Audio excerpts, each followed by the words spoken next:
Tunisia ने हाल ही में अपने राष्ट्रपति कैस सैयद के विरोध में रोड पर प्रदर्शन हो रहे हैं।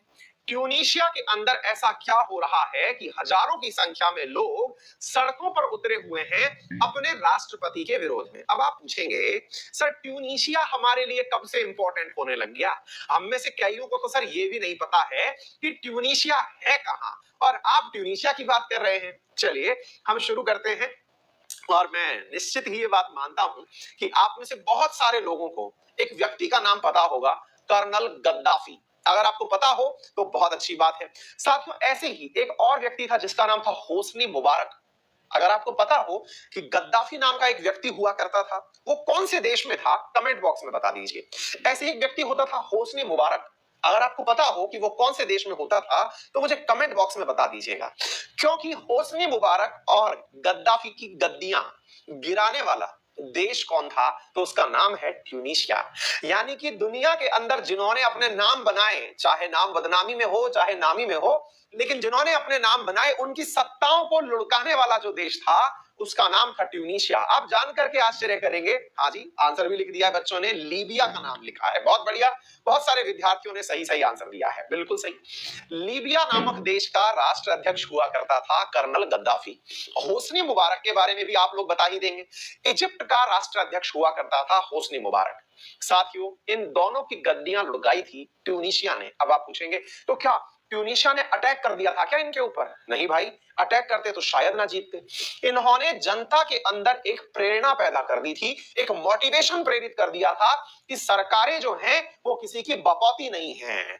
जो राजा बैठे बनकर बैठ गए हैं या फिर जो लोग शासन में हैं, उन्हें ये परंपरागत रूप से प्राप्त नहीं हुई है, जनता के द्वारा दी गई है। और जनता ने अगर दी है तो जनता इसे वापस भी ले सकती है। तो फिर आप पूछेंगे ऐसा क्या हुआ था? चलिए आप पूरी कहानी बताते हैं। साथियों, बात है वर्ष 2010 की। आप कहेंगे यहां तो आपने कुछ और दिखा रखा है। हाँ जी, हम बता रखे हैं, लेकिन चलिए मैं थोड़ा सा आपको पहले मैप में दिखा देता हूं ये जगह कहां है, फिर ये पूरी कहानी सुनाऊंगा। बहुत ही इंटरेस्टिंग बात आज आपको सीखने में पता चलेगी, क्योंकि आपके यूपीएससी के पॉइंट ऑफ व्यू से एक बहुत महत्वपूर्ण टाइटल हम डील करने जा रहे हैं, जिसे आप कहते हैं अरब स्प्रिंग। लिख लीजिएगा, अरब स्प्रिंग। स्प्रिंग एक सीजन का नाम है, सर्दियों के समय का नाम है।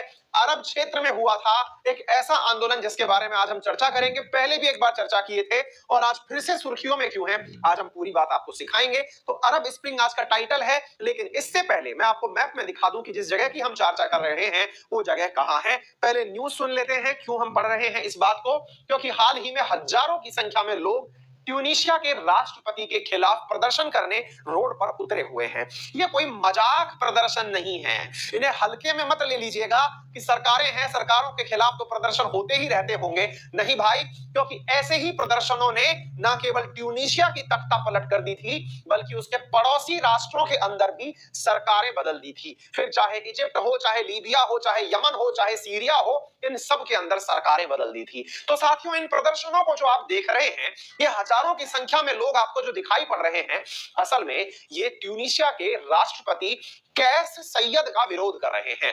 कैस सैयद का विरोध क्यों कर रहे हैं, ये भी मैं आपको एक लाइन में बता दूं, क्योंकि कैस सैयद ने आज से 2 महीने पहले यहाँ के प्रधानमंत्री को पद से हटा दिया था। वापस आऊंगा इस मुद्दे पर, लेकिन एक बार मैप के अंदर समझ भी लेते हैं। साथियों, ये है दुनिया का मैप। दुनिया के मैप के अंदर ये भूमध्य सागर के दक्षिण में एक देश है छोटू सा, जिसका नाम है ट्यूनीशिया। साथियों, इस ट्यूनीशिया नामक देश के अंदर ट्यूनिस नामक राजधानी है। भूमध्य सागर से जुड़ा हुआ एक छोटा सा देश ट्यूनीशिया है। आपने इसे गूगल अर्थ पर तो देख लिया। अब अगर मैं आपको अफ्रीका कॉन्टिनेंट पर इसे दिखाऊं, तो अफ्रीका कॉन्टिनेंट के उत्तरी भाग पर भूमध्य सागर से सटा हुआ एक छोटू सा देश है, जिसका नाम है ट्यूनीशिया। साथियों, ये जो ट्यूनीशिया देश आपको यहां पर दिखाई पड़ रहा है, इस देश की कहानी, जिसकी राजधानी है ट्यूनिस, हम आज आपको बताने जा रहे हैं, क्योंकि यहीं पर सारा की सारा बवाल हुआ है। आइए साथियों, मैं एक एक करके सारी बातें आपको बताता हूं। साथियों, हुआ क्या, आज से 2 महीने पहले, 2 महीने पहले बात है 25 जुलाई की, है ना। 25 जुलाई 2021 के दिन क्या होता है कि यहाँ के राष्ट्रपति कैस सैयद ने यहाँ के प्रधानमंत्री को पद से हटा दिया। अब आप पूछेंगे क्यों हटा दिया साहब, क्या उनको हटाने की पावर थी क्या? उन्होंने तो यही कहा कि संविधान ने उन्हें वो सारी शक्तियां दी हैं जिसके तहत वो उन्हें पद से हटा सकते हैं। बड़ा सवाल बना, अच्छी बात है हटा दिया, तो क्यों हटाया अब ये भी बता दो। क्योंकि असल में ट्यूनीशिया में इन दिनों कोरोना के कारण तख्ता पलट हो रहा है। आप पूछेंगे ऐसा क्यों? क्योंकि असल में कोरोना ने बहुत सारे लोगों को बेरोजगार किया, लेकिन जो लोग बेरोजगार हुए उन्हें लगता है कि सरकारों की नाकामी के कारण वो बेरोजगार हुए। अगर वो सरकार की जगह होते तो शायद किसी को बेरोजगार ना होने देते। ऐसी स्थिति में यहाँ के राष्ट्रपति ने जनता का जो सरकार के प्रति गुस्सा था उसे देखते हुए, मतलब और कोई पॉइंट नहीं, कोई चुनाव नहीं हारा, कोई कुछ नहीं हुआ, लेकिन जनता का सरकार के प्रति जो गुस्सा था उसे ध्यान में रखते हुए सबसे पहले तो वहां के स्वास्थ्य मंत्री को बर्खास्त कर दिया। स्वास्थ्य मंत्री को बर्खास्त कर दिया ये कहते हुए कि तुमसे कोरोना के समय सही से मैनेजमेंट नहीं हो पाया, चलो तुम्हें हम पद से हटाते हैं। चलिए स्वास्थ्य मंत्री हट गए, लेकिन गुस्सा लोगों का कम नहीं हुआ। ऐसी स्थिति में यहाँ के जो राष्ट्रपति हैं कैस सैयद, उन्होंने यहाँ की सबसे बड़ी पार्टी जिसका नाम है इन्हादा पार्टी, उस इन्हादा पार्टी के द्वारा चुने हुए प्रधानमंत्री जिनका नाम है हाईकेम मैचिची नामक प्रधानमंत्री को इन्होंने 25 जुलाई 2021 को पद से हटा दिया कि बेटा तुम हट जाओ, तुम्हारी पार्टी के साथ गायब हो जाओ। अब आप पूछेंगे, बोले सर एक बात बताइए, फिर अगर इन्होंने पद से हटाया तो लोगों को क्या लगा? लोगों ने साहब बहुत तारीफ करी। लोगों ने राष्ट्रपति की आज से 2 महीने पहले ऐसी तारीफ करी कि हमारे प्रदर्शनों को राष्ट्रपति ने कितना सकारात्मक रूप से लिया। और राष्ट्रपति ने खुद, जो यहाँ के राष्ट्रपति कैस सैयद हैं, उन्होंने तो खुद भीड़ में इकट्ठा होकर के, यही है वो यहाँ के राष्ट्रपति कैस सैयद, ये उस भीड़ का हिस्सा बन गए। जैसे आपने अभी भीड़ देखी ना, 2 महीने पहले प्रोटेस्ट के अंदर हिस्सा बन गए और हिस्सा बनकर के प्रोटेस्टर्स के साथ इन्होंने जश्न मनाया कि देखो मैंने प्रधानमंत्री को हटा दिया। साथियों ये जश्न 2 महीने ही चला। अब राष्ट्रपति के अपोजिशन के लोग हावी हो गए। क्यों? क्योंकि असल में राष्ट्रपति जो बनकर के यहां आए, इन्होंने लोगों के सामने मसीहा बनने का प्रयास किया। इन्होंने कहा कि देखिए मैंने आपकी समस्याएं खत्म कर दी हैं। लोगों ने कहा समस्याएं तो एज इट इज हैं, आपने समस्या के जिम्मेदार को हटाया है। हालांकि जिम्मेदार तो कोरोना था, लेकिन उसको कोई कुछ नहीं कह पाया। आपने सरकार को हटा दिया, लेकिन आपने खुद क्या किया? 2 महीने के भीतर इन्होंने कोई भी ऐसा कार्य नहीं किया। इन महाराज ने अपनी गद्दी को बचाने के लिए अपने संविधान के तहत कुछ एक्स्ट्रा जुडिशियल पावर्स भी अपने पक्ष में ले ली, जिसके चलते लोगों को लगा कि ये आने वाले समय के हो जाएंगे तानाशाह। इन्होंने अपने लिए नए कानून बना लिए कि भाई प्रेसिडेंट का पद ही सर्वोपरि पद होगा और कोई भी इन्हें हटा नहीं पाएगा। इनके खिलाफ जो बोलेगा उसे प्रोटेस्टर्स को पुलिस का या सेना का सामना करना पड़ेगा। लोगों को यह समझ में आ गया था कि इस व्यक्ति ने सरकार को तो हटाया, लेकिन खुद की सरकार बनने के लिए हटाया। अब लोगों को याद आने थे अपने पुराने दिन ज्यादा पुराने भी नहीं है, आज से महज 10 साल पहले की बात है। साथियों वर्ष था 2010 का, समय था दिसंबर का। साथियों ट्यूनीशिया के इसी जगह पर जहां पर आज ये दंगे हो रहे हैं या आज ये प्रदर्शन हो रहे हैं, वहां पर दुनिया के एक ऐसे आंदोलन की नींव रखी गई थी जिसे बाद में जैस्मिन रेवोल्यूशन के नाम से जाना गया, जिसे अरब स्प्रिंग के नाम से जाना गया। आप पूछेंगे ऐसा क्या हुआ था? साथियों इसी ट्यूनीशिया में ऐसी ही एक भीड़ ने उस समय के तत्कालीन प्रधानमंत्री और राष्ट्रपति को पद से हटा दिया था और पद से हटा करके एक लोकतांत्रिक सरकार का निर्वाचन किया था।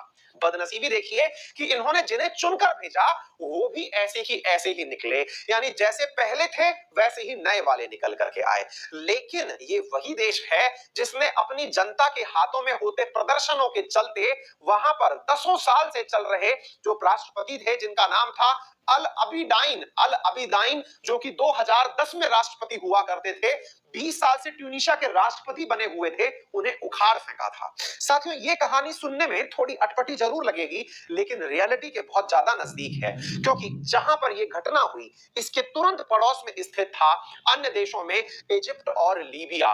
वहां पर शासन हुआ करता था कर्नल गद्दाफी का और होस्नी मुबारक का। साथियों इन लोगों के आंदोलन ने पड़ोसी राष्ट्रों को इतना मोटिवेट किया कि जो 10 दिसंबर को चला हुआ आंदोलन ट्यूनीशिया 2010 से शुरू हुआ था, वो आंदोलन 1 साल के अंदर इतना फैल गया कि लीबिया के राष्ट्रपति, लीबिया के उस समय के तानाशाह गद्दाफी को पद छोड़ना पड़ा। आप जरा सोचिए कि लोगों के बीच की क्रांति इतना दम पकड़ गई कि होस्नी मुबारक, जो कि उस समय इजिप्ट के अंदर सबसे प्रभावशाली व्यक्ति हुआ करते थे, उन्हें अपना पद छोड़ना पड़ा।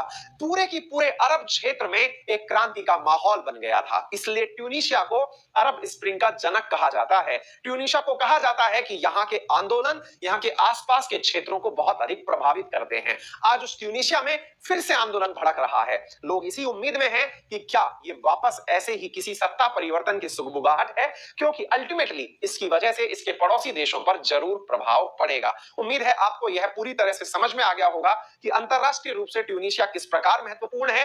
ट्यूनीशिया की राजधानी ट्यूनिस में ये जो घटना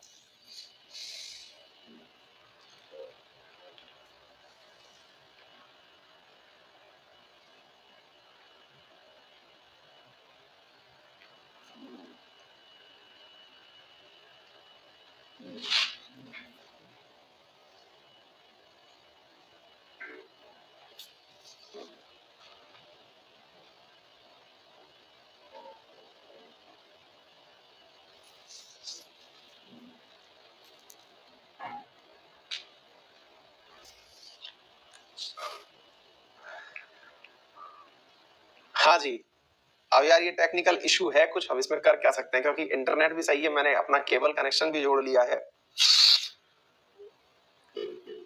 चलने देते हैं, जब तक चलता है ठीक है, अगर फिर भी कुछ दिक्कत होती है तो फिर देखते हैं, है ना। जब तक चल रहा है खींचते हैं, क्योंकि कई बार अब ये सब चीजें अपने हाथ में नहीं है ना, जो हाथ में है वो कर रहे हैं अपन। मेरे हाथ में था कि भाई मैं ये केबल लगा दूं, मैंने केबल लगा दी, है ना। मैं सिस्टम को रीस्टार्ट कर दूं, मैंने कर दिया, ठीक है, होने तो फिर भी मैनेज करेंगे, कोई दिक्कत नहीं। चलो सुनो सुनो सुनो सुनो, हाँ जी, बहुत ही इंटरेस्टिंग बात है, बहुत जबरदस्त बात है साथियों। क्या था, इसको ऐसे समझो, आप ना पूरी कहानी की तरह से एक बात सुनो। वंस अपॉन ए टाइम अपन लोगों को ना एक बात बहुत जबरदस्त सिखाई जाती थी कि इस दुनिया में भगवान है ना। अब भगवान है तो हम लोगों ने ये बात मानी भी कि हाँ यार, भगवान भगवान नाम की कोई चीज तो होती होगी।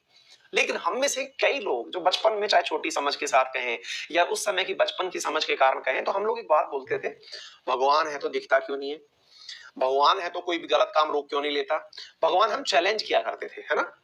अच्छा, अब आप पूछेंगे सर क्या आज मतलब ऐसी बहकी बहकी बातें कर रहे हो। की बात नहीं है, रियलिटी ये है कि ऐसे ही वैज्ञानिकों के अंदर एक भगवान हुआ करता था। वैज्ञानिकों का भगवान था डार्क एनर्जी। आप पूछेंगे ये क्या है, कोई काला जादू वगैरह टाइप का है क्या। ऐसे ही वैज्ञानिकों का एक भगवान हुआ करता था डार्क मैटर। वैज्ञानिक चर्चा तो करते थे कि ऐसा कुछ है, लेकिन किसी ने भी उसे देखा नहीं था। आज पूरे अंतरिक्ष में बहुत सी चीजें उपलब्ध हैं, बहुत सारी साइंस की मैं बातें आपको ऐसी सिखाऊंगा जो कि अचानक आपको एक अलग ही दुनिया में लेके जाएंगी। बस आप तो शांति से सुनते हुए चलिए। हम जितनी भी दुनिया देखते हैं उसके अंदर वैज्ञानिकों के दिमाग में एक विचार था कि एक ऐसी अदृश्य शक्ति है इस अंतरिक्ष में, इस यूनिवर्स के अंदर, जिसका हमें अंदाजा नहीं है, बस है। और उसके बारे में हमारे पास प्रमाण नहीं है, हमें पता है कि कुछ तो है। अब आप पूछेंगे ये क्या बात हुई, मैं आपको बताता हूं। साथियों, आपको ये तो पता होगा कि जिस जगह हम रहते हैं, ये बहुत जबरदस्त इंपॉर्टेंट क्वेश्चन है यूपीएससी के पॉइंट ऑफ व्यू से। आप ये मान के चलिए, यूपीएससी स्टेट पीसीएस कोई भी एग्जाम उठाइए, मतलब इसको 10 में से 9 नंबर दे सकते हो, इतना गजब का क्वेश्चन है और बहुत गजब बात सीखने जा रहे हो आज आप। अच्छा, इस गजब बात की लेकिन भूमिका बताना बहुत जरूरी है, अदरवाइज आपको समझ में नहीं आएगा, ऊपर से निकल जाएगा। तो क्या है ना जी कि हम जिस जगह रहते हैं